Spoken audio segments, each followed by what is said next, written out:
Hello, screen दिसते ना? Screen दिसते, आवाज येतो संदीप? येतो सर. ओके, ठीक आहे. बघा आता आपण काय घेत आहे, physical properties of solvent. Physical property घेतो आपण सॉल्व्हंटची. पहिली घेतली मेल्टिंग अँड बॉइलिंग पॉईंट, बरोबर आहे. Second dielectric constant. थर्ड आपण घेतले डायपोल मुवमेंट. फोर्थ घेतले आपण हीट ऑफ व्हेपरायझेशन. आणि आता शेवटची घेत आहे आपण यामध्ये सॉल्युबिलिटी बिहेवियर. काय घेते? Solubility behaviour. Okay. Solubility behaviours म्हणजे काय? थोडक्यात सॉल्युबल करून घेण्याचं नेचर, त्याच्यामध्ये डिझॉल्व्ह करून घेण्याचं त्याचं नेचर. सिंपल एक पॉईंट आपल्याला माहिती आहे, बेसिक पॉईंट आहे तो like dissolve like. Like dissolve like म्हणजे आपण जसं मराठी म्हटलं, जसं तशामध्ये डिझॉल्व्ह होतं किंवा मिक्सअप होतं, विरघळतं. लाईक म्हणजे उदाहरण बघा, organic solvent organic compound organic सॉल्व्हंटमध्ये डिझॉल्व्ह होईल. पोलार कंपाऊंड पोलार सॉल्व्हंटमध्ये डिझॉल्व्ह होईल. Non polar compound non polar solvent dissolve होईल. म्हणजे लाईक डिझॉल्व्ह लाईक, जसं तशामध्ये. तर हाच कॅरेक्टरिस्टिक्स महत्वाचा आहे. याचा अर्थ काय होतो यामध्ये बघा, की हे जे आयोनिक कंपाऊंड घेणारे आपण समजा यामध्ये काय पोलार आणि नॉन पोलार, आपण काय पोलार आणि नॉन पोलार आपण कंपाऊंड घेणारच आहे. तर तो ज्यावेळेस आपण ऍड करतो वॉटरमध्ये किंवा सॉल्व्हंटमध्ये एखाद्या, त्या सॉल्व्हंटची कॅपॅसिटी जी आहे ती कॅपॅसिटी त्याला सॉल्युबल करून घेण्याची आहे की नाही. म्हणजे उदाहरणार्थ काहीमध्ये स्पॅरिंगली सॉल्युबल असतात, काही टोटली इनसॉल्युबल असतात आणि काहीमध्ये काय असतात, सॉल्युबल असतात. हा जो पार्ट येतो, हा पार्ट या ठिकाणी येतोय सॉल्युबिलिटी बिहेवियर मधला. ओके. म्हणजे बघा, ionic compounds are most of able to dissolve the polar solvent. आता पोलार सॉल्व्हंट जे असेल, आयोनिक कंपाऊंड मीन्स मुळात आयोनिक कंपाऊंडच काय असतो, पोलर असतो. एक टोक त्याचं पॉझिटिव्ह, एक टोक त्याचं निगेटिव्ह असतो, पोलार कंपाऊंड असतो. मग हा काय करतो, हा जर आपण पोलार सॉल्व्हंट टाकला तर इझिली डिझॉल्व्ह होतो, बरोबर आहे. म्हणजे त्या ठिकाणी काय होतं, तो जो सोल्यूट आहे आयोनिक कंपाऊंड जो आहे त्याची जे क्रिस्टल लॅटिस आहे, ते क्रिस्टल लॅटिस ब्रेकडाऊन होतात. क्रिस्टल लॅटिस काय होतात, ब्रेकडाऊन होतात. आणि तो काय करतो, असोसिएशन करतो सॉल्व्हंटच्या मॉलिक्यूल सोबत. ओके. जसं की आता आपण समजा वॉटर घेतलं, त्यात आपण NaCl टाकला तर ऑटोमॅटिक Na पॉझिटिव्ह जो आहे तो वॉटरच्या निगेटिव्ह एनकडे, आणि जो OH घेतला Cl घेतला, Cl निगेटिव्ह जो तो वॉटरच्या पॉझिटिव्ह एनकडे काय होतो, मूव्ह होतो, अट्रॅक्ट होतो. म्हणजे याचा अर्थ असोसिएशन त्या ठिकाणी. आणि याच फिनॉमिनाला आपण फर्स्ट सेमिस्टरमध्ये घेतली, याला आपण सॉल्वेशन म्हणतो. Amount of energy release in the dissociation of solute in the solvent, such energy is known as solvation energy. बरोबर आहे की नाही. ज्या वेळेस सोल्यूट आपण सॉल्व्हंट मध्ये टाकतो त्यावेळेस त्या ठिकाणी काही अमाऊंट ऑफ एनर्जी रिलीज होते. ती जी एनर्जी, ती एनर्जी म्हणजे solvation energy. That energy is known as a solvation energy. Okay. आणि solvation energy is more than the lattice energy of crystals. आता ती सॉल्वेशन एनर्जी लॅटिस एनर्जी पेक्षा मोर जास्त असेल तरच काय होतं, तो लॅटिस ब्रेकडाऊन होतो. म्हणजे तो जो क्रिस्टल्स आहे तो काय होतो, ब्रेकडाऊन होतो. म्हणजे हा जो पॉइंट आहे या ठिकाणी हा महत्वाचा आहे. आता आपल्याला जर फक्त वॉटर आणि लिक्विड अमोनियाच्या बाबतीतच यामध्ये कम्पेअर करायचं झालं तर सरळ सरळ वॉटर जो हा युनिव्हर्सल सॉल्व्हंट आहे. याचा अर्थ काय आहे की यामध्ये सॉल्बिलिटी जी आहे polar as well age non polar सॉल्व्हंटची सॉल्बिलिटी या ठिकाणी काय होते, ऑटोमॅटिकली इन्क्रीज होते. आता हेच जर आपण लिक्विड अमोनियाच्या बाबतीत केलं, म्हणजे पोलॅरिटी जी आहे ही पोलॅरिटी लिक्विड अमोनियाची जर आपण आणि वॉटरची जर कम्पेअर करायला गेलं तर polarity of liquid ammonia is less as compare to water. कारण सरळ सरळ दिसतं इथं बघा, हा H आणि हा OH असा आहे. हा OH निगेटिव्ह येतो, H पॉझिटिव्ह, एक असं, किंवा सरळ सरळ HOH, यावर निगेटिव्ह चार्ज, या ठिकाणी पार्शियल पॉझिटिव्ह, या ठिकाणी पार्शियल पॉझिटिव्ह. ओके. आणि हे आता ऑलरेडी आपण इथं बघितलं, इथं दिसतंय हे बघा, इथे पॉझिटिव्ह चार्ज आहे, इथे निगेटिव्ह चार्ज आहे. म्हणजे हा वॉटर मॉलिक्युल्स आहे, हा काय वॉटर मॉलिक्युल्स आहे. पण हेच जर आपल्या अमोनियाच्या बाबतीत बघितलं तर याच्यामध्ये आपल्याला या ठिकाणी असं जे नेचर आहे, पोलार नेचर जे आहे आपल्याला यामध्ये पाहायला भेटत नाही. म्हणजे कम्पेरेटिव्ह ती कसं आहे, लेस आहे. अलग लक्षात. म्हणून काय म्हणू आपण यामध्ये की मेनी सॉल्व्हंट जे आहेत, खूप सोल्यूट जे आहेत, ते खूप सारे सोल्यूट काय होतात, वॉटरमध्ये सॉल्युबल होतात. ओके. म्हणजे इथं समोरचं वाक्य सुद्धा याच्यामध्ये दिलेलं आहे, ammonia has some important characteristics such as lower viscosity. आता इतकं असूनही अमोनियाकडे काही बेटर कॅरेक्टरिस्टिक्स आहे. विस्कोसिटी, लो विस्कोसिटी आहे, हायड्रोजन बॉन्डिंग तो फॉर्म करू शकतो, आणि सोल्यूट जो आहे किंवा स्ट्रॉंग बेस जे आहेत, हे जे कॅरेक्टर हे सुद्धा त्याच्याकडे आहे. त्यामुळे अमोनिया जो आहे तो अमोनिया हा एक non aqueous solvent, liquid ammonia particular लक्षात घ्या, नॉन ॲक्वियस सॉल्व्हंट म्हणून आपण त्याला काय करू शकतो, यूज करू शकतो. म्हणजे असे यामध्ये आपल्याला ह्या 5 पॉईंट झाले. पहिलं घेतलं आपण मेल्टिंग बॉइलिंग पॉईंट, दुसरं डायलेक्ट्रिक कॉन्स्टंट, डायपोल मुवमेंट, आणि 4 नंबरला आपण कोणतं घेतलं होतं, हीट ऑफ व्हेपोरायझेशन, आणि 5 नंबरला फ्लुइडिटी. ही एक एक 2-2 गोळी याच्या आपल्याला महत्त्वाचे पॉईंट्स आपण कंपॅरेटिव्हली वॉटर आणि लिक्विड अमोनियाच्या बाबतीत बघितलं. त्याच्यानंतरचा नेक्स्ट पार्ट आहे तो क्लासिफिकेशन ऑफ सॉल्व्हंट, सॉल्व्हंटचं क्लासिफिकेशन. क्लासिफिकेशन ऑफ सॉल्व्हंट, आता सॉल्व्हंटचं वर्गीकरण कशाच्या आधारे केलेलं आहे ते सिंपल. यामध्ये खूप सारे प्रकारचे आहेत, क्लासिफिकेशन करण्याचे खूप सारे प्रकारचे, खूप सारे वे आहे. ओके, तर फर्स्ट बघा कोणती घेतली, a base classification based on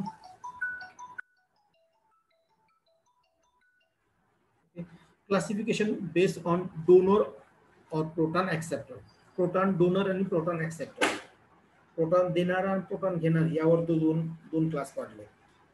म्हणजे पहिला प्रोटिक किंवा प्रोटॉनिक सॉल्व्हंट की ज्यामध्ये प्रोटॉन देण्याची कॅपॅसिटी आहे असे, आणि दुसरं नॉन प्रोटॉनिक किंवा अप्रोटिक सॉल्व्हंट ज्यामध्ये काय करतील ते हायड्रोजन त्यामध्ये नसणार आहे, हायड्रोजन ते देणार नाही, प्रोटॉन देणार नाही असे. ते असे दोन उदाहरण जर सांगायचं झालं प्रोटॉनचं, प्रोटॉनिक सॉल्व्हंटचं वॉटर अमोनिया आहे, H2S आहे, नंतर हायड्रोजन सायनाइड हे त्याचे एक्झाम्पल्स आहेत. आणि नॉन प्रोटॉनिक ज्यामध्ये हायड्रोजन नाही असे सॉल्व्हंट्स ते जे आहे carbon tetrachloride CCl4, SO2 sulphur dioxides, okay, sulphur dioxides, त्याच्यानंतर C2S6, त्याच्यानंतर BrF3 हे त्याचे एक्झाम्पल्स आहेत ज्यामध्ये काय आहेत हायड्रोजन डोनेटसाठी प्रोटॉन हा ॲज अ डोनर म्हणून यामध्ये नाही. म्हणजे हे झालं क्लासिफिकेशन प्रोटॉन डोनर ऍक्सेप्टर. दुसरं क्लासिफिकेशन बघा ऍसिड बेस कॉन्सेप्टवर. ऍसिडिक म्हणजे त्याचं नेचर कसं सॉल्व्हंटचं, ऍसिडिक नेचर आहे का, मग तो ऍसिडिक सॉल्व्हंट. बेसिक नेचर आहे का, बेसिक सॉल्व्हंट. त्याचं ऍसिडिक आणि बेसिक दोन्ही नेचर असेल तर एम्फोटेरिक सॉल्व्हंट असं नाव दिलं. बघा इथे आता acidic solvent which are acidic in nature and able to dissolve the base. आता ऍसिडिक नेचर असल्यामुळे तो डिझॉल्व करून घेईल बेसला. उदाहरण H2SO4, सल्फ्युरिक ऍसिड, HF, नंतर acetic acid. Okay, basic solvent कशाला म्हणायचं, बेसिक सॉल्व्हंट जे आहेत हे यामध्ये याचं नेचर बेसिक आहे आणि तो ऍसिडला डिझॉल्व्ह करून घेईल. उदाहरणार्थ लिक्विड अमोनिया, पिरिडीन, हायड्राझिन हे त्याचं एक एक्झाम्पल येतं. आणि नंतर येतं हायपोटेरिक, म्हणजे त्याला आपण काय म्हणतो एम्पोटेरिक किंवा हायपोटेरिक, म्हणजे दोन्ही कॅरेक्टर दाखवली, shows the acidic as well as basic character. आणि याचं एक्झाम्पल वॉटर. आपल्याला माहिती वॉटर आहे काय एम्पोटेरिक आहे, it shows the acidic character as well as basic character, so acts as a amphoteric solvent. त्याच्यानंतर एक आहे अप्रोटिक सॉल्व्हंट ज्यामध्ये प्रोटॉन नाही असं, उदाहरणार्थ कार्बन टेट्राक्लोराइड जे वरती आपण बघितलंच. ओके, म्हणजे हे क्लासिफिकेशन ऍसिड आणि बेसच्या बाबतीत, ऍसिड आणि बेसच्या बाबतीत क्लासिफिकेशन झालं. तिसरं क्लासिफिकेशन आहे classification of solvent on the basis of ionization property. Ionization property म्हणजे तो आयोनाइज होतो की नाही, म्हणजे थोडक्यात पोलार नॉन पोलारच्या बाबतीत आयोनाइज होतो की नाही. आता आयोनायझेशन सॉल्व्हंट कोणकोणते घेते, उदाहरणार्थ वॉटर आयोनाइज होते, H positive OH negative. Okay, किंवा S3O पॉझिटिव्ह OH निगेटिव्ह. नंतर H पॉझिटिव्ह F निगेटिव्ह. म्हणजे हे जे आहेत हे आयोनाइज होतात. हे काय म्हणजे याची व्हॅल्यू जी डायलेक्ट्रिक कॉन्स्टंटची आणि डायपोल मोमेंटची व्हॅल्यू जास्त असते, पोलार कंपाऊंड्स आहेत. ओके, आता नॉन आयोनायझिंग सॉल्व्हंट म्हणजे कोणतं, generally this type of solvent are non polar, म्हणजे त्याचं आयोनायझेशन होणार नाही असं नॉन पोलार. उदाहरणार्थ बेन्झिन किंवा कार्बन टेट्राक्लोराइड हे त्यामध्ये येतात. म्हणजे हे कशाच्या आधारे घेतलं आपण, आयोनायझेशन प्रॉपर्टीच्या. आणि नंतर घेतो आपण आता classification based on parent solvent concept. आता जो त्याच्यापासून तो तयार झालाय, ज्याच्यापासून तो तयार होतो ते पॅरेंट कॅरेक्टर जाईल ते. ओके, म्हणजे on the basis of parent solvent concept. आता सॉल्व्हंट्स आर क्लासिफाय इनटू 2 टाइप्स, एक ॲक्वियस आणि दुसरं नॉन ॲक्वियस. आता ॲक्वियस आपल्याला माहिती आहे, नॉन ॲक्वियस सॉल्व्हंट म्हणजे other than water, solvent other than water म्हणून नॉन ॲक्वियस सॉल्व्हंट. ओके, आता उदाहरण जर आपण यामध्ये घेतलं तर अमोनिया हे त्याचं एक बेसिक एक्झाम्पल आपल्याला सर्वांना माहीत आहे. ओके, तर हे जे आहेत हे या ठिकाणी आपल्याला त्याची काही एक्झाम्पल्स आणि प्रॉपर्टीज आपल्याला वॉटरच्या फिजिकल प्रॉपर्टी जे आहे वॉटर आणि लिक्विड अमोनिया ही कंपॅरिझन आपल्याला पण हा टेबल जर लक्षात ठेवला तर आपल्याला भरपूर सारी एमसीक्यू यावरती तयार करता येतात आणि आले तर आपल्याला ते लिहिता येऊ शकतात. ओके. नंतर रिॲक्शन्स ऑफ लिक्विड अमोनिया हे काही एवढं महत्त्वाचं नाही.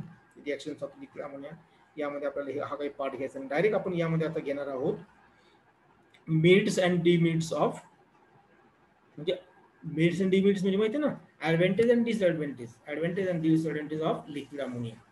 लिक्विड अमोनियाचे ॲडव्हान्टेज आणि डिसएडव्हान्टेज काय आहे. आता पहिले घेऊ आपण ॲडव्हान्टेज म्हणजे मेरिट्स. काय मेरिट्स बघा, alkali metal dissolve liquid ammonia without reaction with them. आता अल्कली मेटल जे आहेत सोडियम पोटॅशियम हे जे आहेत हे आपण काय करू शकतो, अमोनियामध्ये डिझॉल्व्ह करू शकतो त्याच्यासोबत त्याची रिॲक्शन न होता. Alkali metal can be separated from the alkali metal liquid ammonia, आणि त्याला आपण सेपरेट सुद्धा करू शकतो. म्हणजे जसं ते पाण्यात जसे ते आपण लिक्विड अमोनियामध्ये टाकलं सोडियम मेटल पोटॅशियम मेटल हे, तर त्याला आपण वेगळं सुद्धा करू शकतो वेपरायझेशन प्रोसेस. ठीक आहे. दुसरा advantage, reactions of strong reducing agent cannot be take place in a aqueous medium. हे आपल्याला माहिती, आपण बघितलं स्ट्रॉंग रिड्युसिंग एजंटची रिॲक्शन वॉटरमध्ये होत नाही. आपल्याला हे तर वॉटरचा डिसएडव्हान्टेज होताच, पण याच्यामध्ये मात्र ते काय होतं पॉसिबल आहे. लिक्विड अमोनियामध्ये ती रिॲक्शन्स काय मात्र पॉसिबल आहे. तिसरं, weakly solvolysis of solute liquid ammonia than in water. म्हणजे त्याचं असोसिएशन जे आहे ते असोसिएशन इथे यामध्ये वीक होतं. उदाहरणार्थ आत्ताच आपण अल्कली मेटलचं पाहिलं, वॉटरमध्ये मात्र ते जास्त प्रमाणामध्ये होतं. ओके. त्याच्यानंतर हे झाले त्याच्या ॲडव्हान्टेजच्या बाबतीत. आता डिसएडव्हान्टेज सुद्धा त्याचे आहेत. तर डिसएडव्हान्टेज काय आहे, त्याची लिक्विड रेंज जी आहे ती कमी आहे. लिक्विड रेंज जी आहे त्याची ती कशी आहे, कमी आहे. म्हणजे बघा, liquid ammonia use as a solvent lower temperature because of the starting boiling point at lower temperature which is a -33.5. हा बॉइलिंग पॉईंट त्याचा, म्हणजे याचा अर्थ त्याच्या आतच आपल्याला रिॲक्शन परफॉर्म करावं लागेल. हा डिसएडव्हान्टेज झाला. नंतर elaborate the equipment as a special technique. आता आपल्याला या अमोनियाला जर लिक्विड अमोनियाला सॉल्व्हंट म्हणून यूज करत असेल त्यासाठी आपल्याला ठराविक असे इक्विपमेंट वापरावं लागते. स्पेशल टाईपचे इक्विपमेंट्स आपल्याला यूज करावं लागतील. पण वॉटरसाठी तसं नाही, कारण हा मुळातच काय, लिक्विड आणण्यासाठी आपल्याला प्रेशर टेम्परेचर ठेवावं लागेल. तेव्हा कुठे हा लिक्विडमध्ये.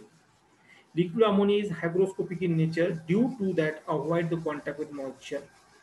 हा जो आहे वॉटरला ॲब्झॉर्ब करतो, मॉइश्चरला ॲब्झॉर्ब करतो. कोण, लिक्विड अमोनिया. आणि it get convert into hydroxide.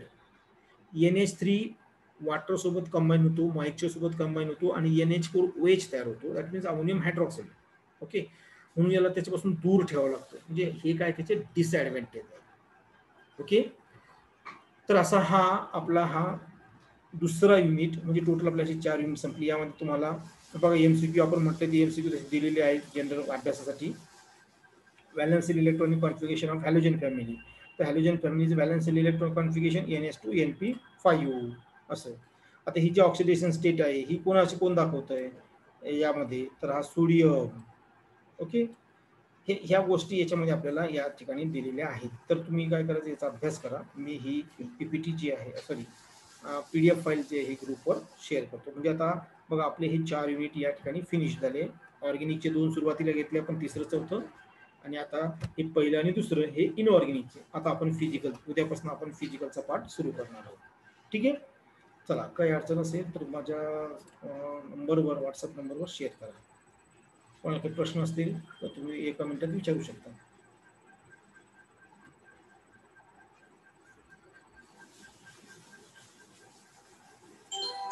Okay. PPT हे PDF मी शेअर करतोय ग्रुपवर. ठीक आहे. चला, आजची लेक्चर या ठिकाणी एंड करतोय. ओके. Good day.